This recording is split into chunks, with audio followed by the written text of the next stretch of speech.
মিয়াই কংগ্ৰেছৰ অক্সিজেন। মিয়াৰ ভোটতে কংগ্ৰেছ চলে, মিয়াৰে ৰাজনীতি কৰে। আমি মিয়াৰ বহুত কাম কৰিছোঁ। মিয়া মানুহে অৰুণোদয় পাইছে, মহিলা উদ্যমিতা পাইছে, কোনো কথা নাই। খালি কিছুমান কথা যে ক'ৰবাত খালী মাটি পালে বহি দিয়ে।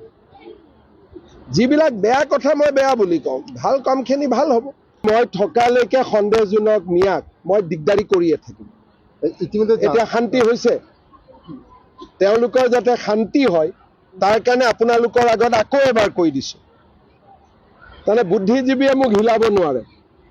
এভিকশ্যন চলিবই, বহু বিবাহ বন্ধ হ'ব। বুদ্ধিজীৱীয়ে বুদ্ধিজীৱীৰ কাম কৰক, মই মোৰ কাম কৰিম।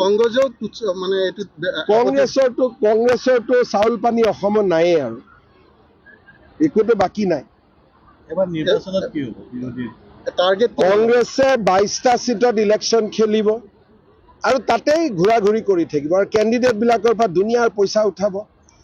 22টা সমষ্টিত অলৰেডি কেণ্ডিডেটবিলাকক ইচাৰা কৰিছে যে 1 কোটি এডভান্স দিয়ক, 3 কোটি পিছত দিব লাগিব বুলি।